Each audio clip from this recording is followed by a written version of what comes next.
Okay, guys, this is the completion of chapter 2. We did not go through this in detail, so I said it's better to go through this to some details because other chapters will cover some of the stuff here we have. This is our recommend. It's a very good diagram, so you can just print it out, keep it handy to you, and then you can look up the trends between those uh, properties within the periodic table. So let's look at first. Major ones is the three ones we are really interested in because those are very unique. Atomic radius, the ionization energy, and electron affinity. So those three ones. The other ones here, those here, metallic character and the non-metallic character, that's very obvious. It says that the non-metallic, it goes from diagonal from left to right. Thus we know that the right side of the periodic table is what is mostly non-metals, correct?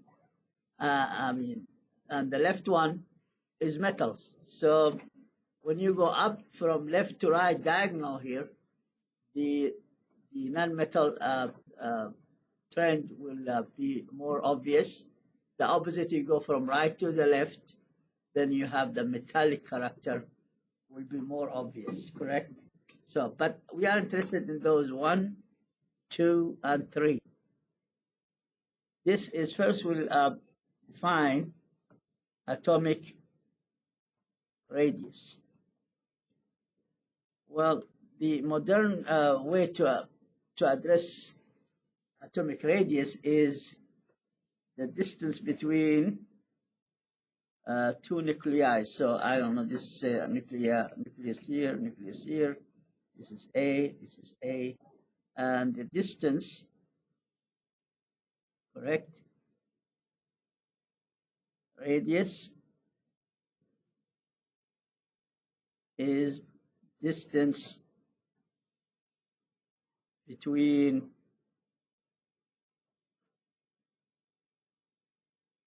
two adjacent nuclei.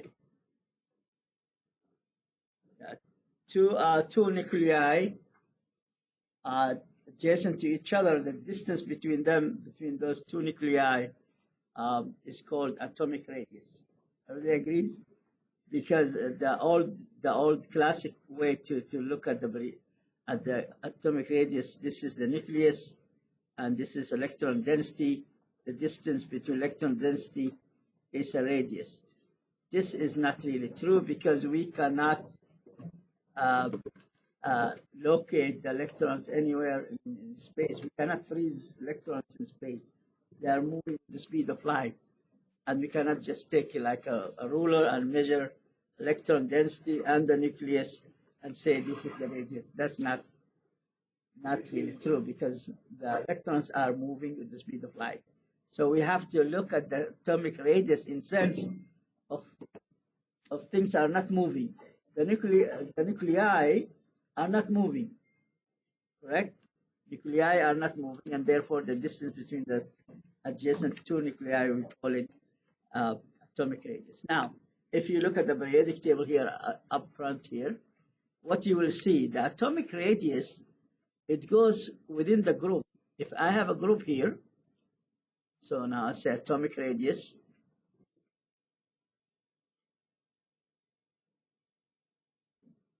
within the group from top to the bottom of the group will increase. It increases. Of course, the size of the nuclei the size is increasing, and the nuclei themselves are increasing in size, so the radius as such will be increasing as well. So top to the bottom, the atomic radius increases. Now, how about from within the group? Within the group, let me take within the group here. Within the group, Can I take this one out? Part of it, not all of it. Can I take it out? Part of it, okay. So now I want to see how about within the period. So let's look at the period from left to right. Well, it turns out the periodic the atomic radius will what, as you see here, from left to right will decreases. So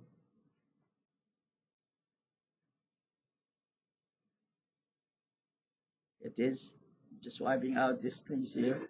So let's look at this one here, and then the atomic radius then,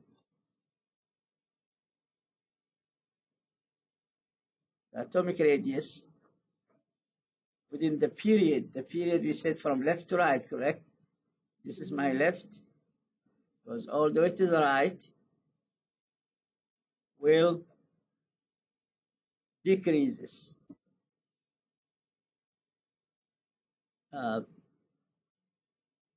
Decreases. So atomic radius decreases, correct? We will not go through this. If you are interested, you can read about it, but this is because of the core electrons being they will not allow the valence electron or electron far away can be attracted to the nucleus itself. So but anyway, so within the group increases because of the size, and then because of the left to right within the period decreases because of the fact that of the core electrons being a hindrance to the other, correct? To the other electrons. So it will decrease, it will shrink. The atomic radius is shrinking within periodic table from left to right. So that's what it says. In the picture here in the diagram, it says from atomic radius increases from right to left. That's really true. Here, if I go this way here, from right to left, that's an increase, correct? And if I go from the bottom, correct? If I go from the bottom here to the top, that decreases. That's the opposite. But at least you know that's atomic radius from top to bottom increases, and from left to right within the period decreases. So let's look at, can I take this one out? I'll look at the ionization energy and then electron affinity. So let's look at this. Can I take this one out? Okay, let's take this one out. Well, ionization energy, what is really ionization energy? Well, ionization energy is, by definition, amount of energy here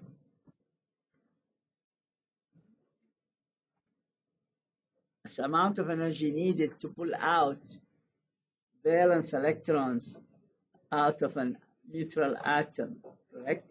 You have a neutral atom, and then you are pulling out its valence electrons. So this atom will be positive charge because it's losing electrons. So amount of energy here needed to pull out electrons from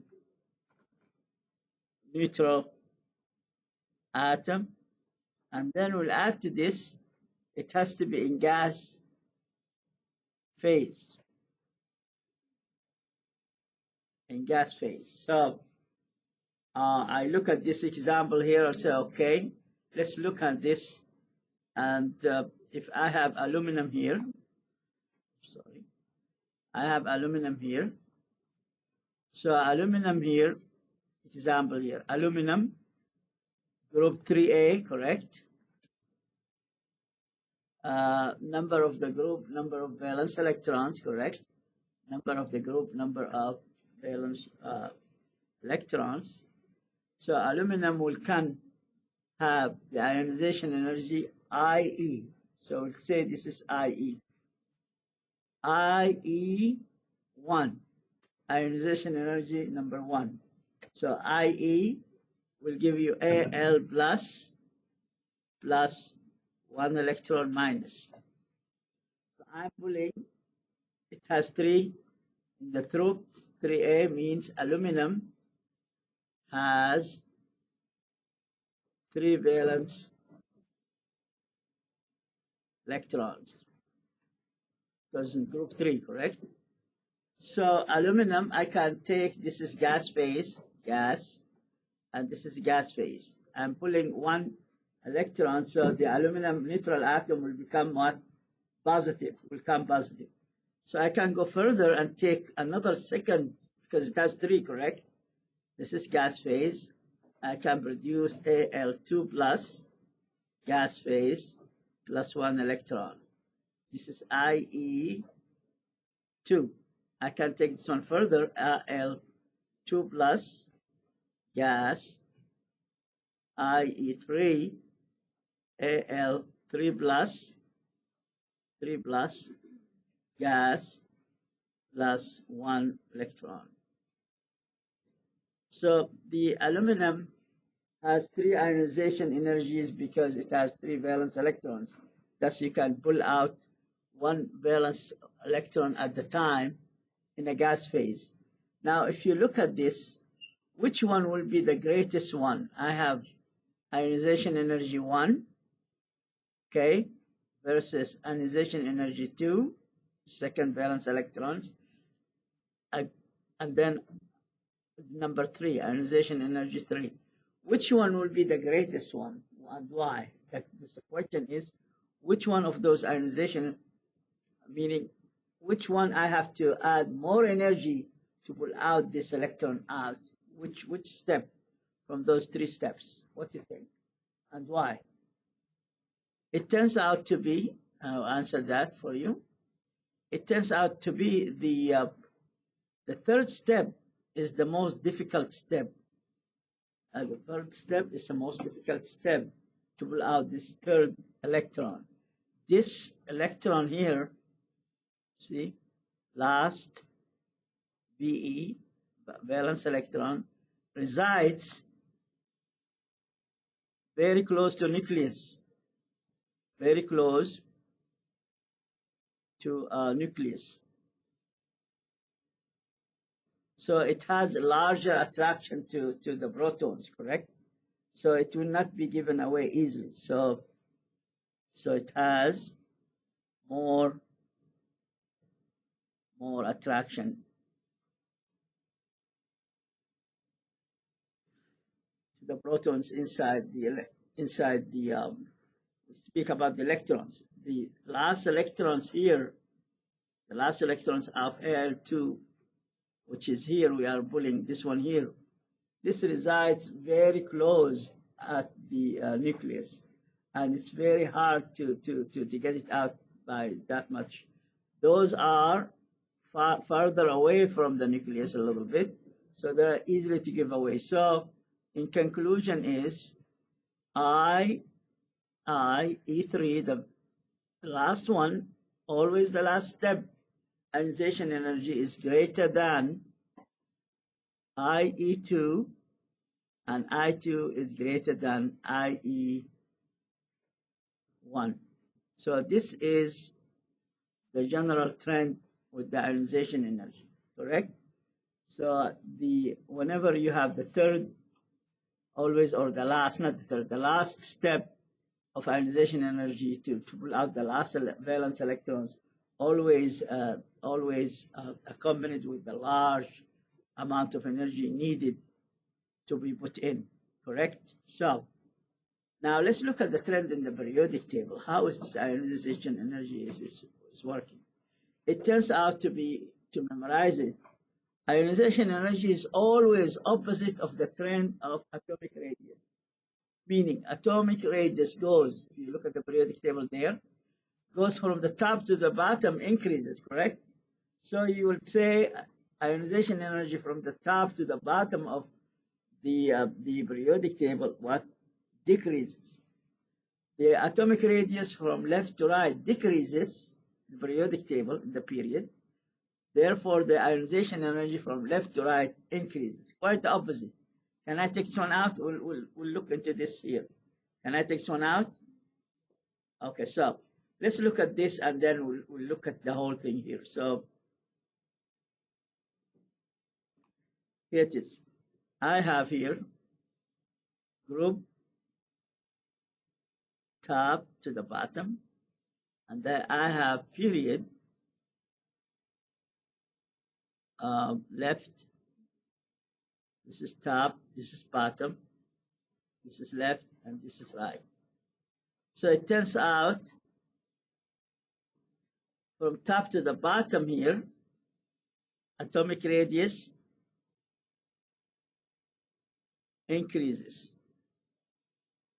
and ionization energy decreases. From left to right, looks like atomic radius decreases. Correct? The ionization energy, on the other hand, increases. That's the way you can memorize the whole thing easily. So ionization energy works the opposite way of atomic radius. Make sense, guys? Make sense? I'll show you. I'll show you something. I have nucleus in the heart and core of the atom. It's positive charge, correct? Those electron density, those negative charge outside the nucleus. Everybody's following? Now, if you have a larger atom, what will happen to those valence electrons at the lastmost orbitals, in the last orbitals, far away from the nucleus? Are they feeling the positive charge? No, because they are further away from the nucleus. The only ones they feel the attraction, they feel the force of pulling in them into the nucleus are those are very adjacent to what? Adjacent to the nucleus itself. Make sense? The one farther away, they don't feel it. An example of this. Let's put an example. I have the sun, correct? And all our planets around the sun. The last planet, Pluto, does it feel the sun? No. What is Pluto? It's ice. Does it feel the heat? No. Otherwise, will be the whole ice inside will be molten. Are you following me here? So that's the same with the electrons and the nucleus.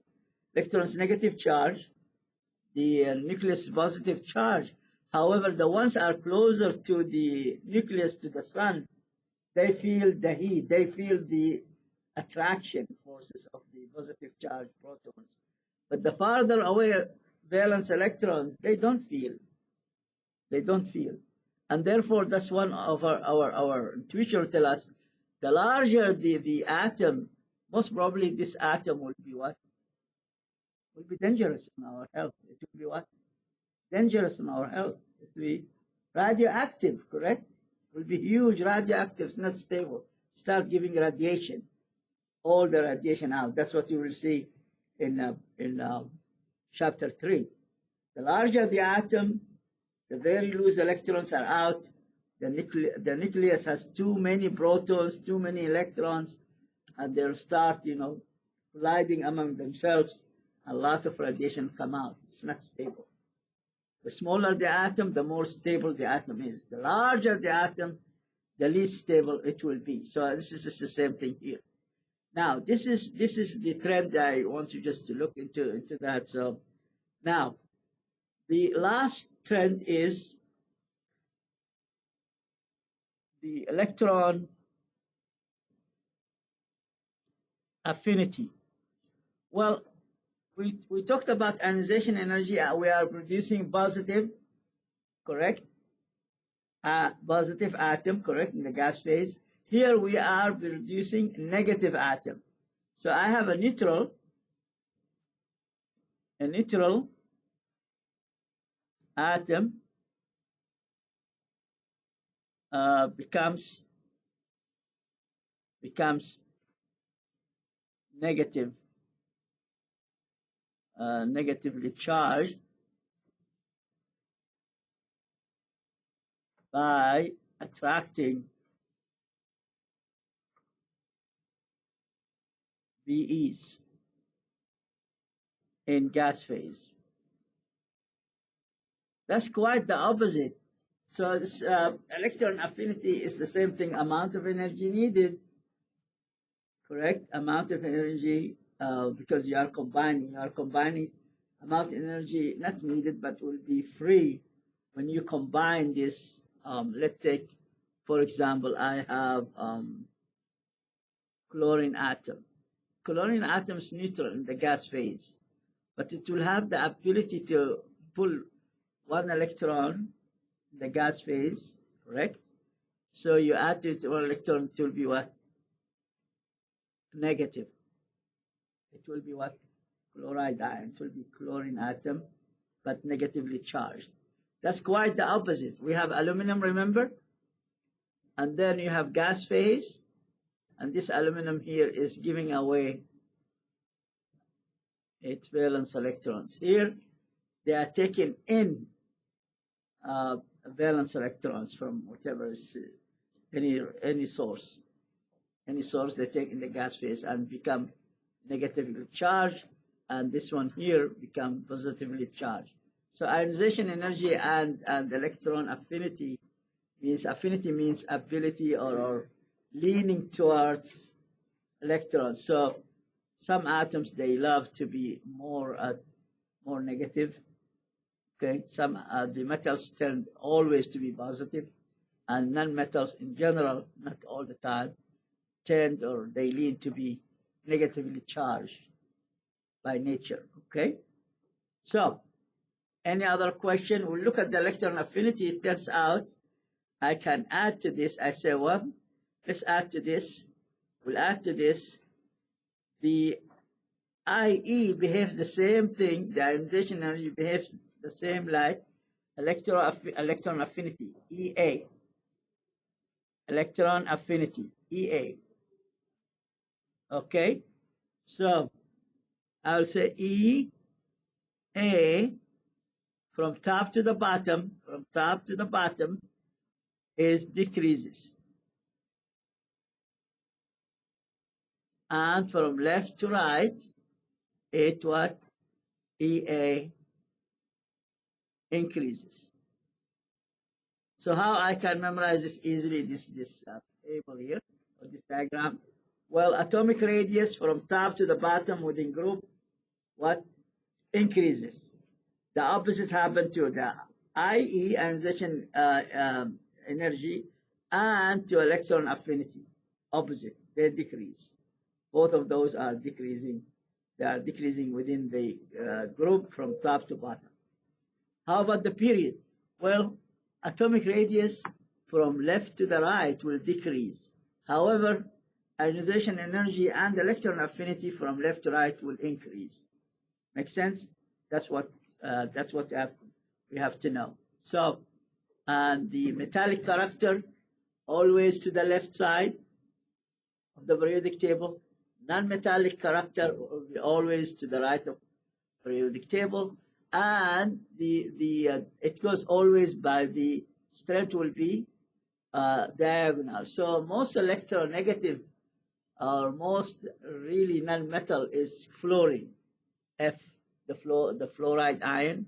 Fluorine is the most, if you look at the diagonal there, non-metallic character has a lot of non-metallic character, fluorine atom. The metallic one, like francium, is more metallic character has.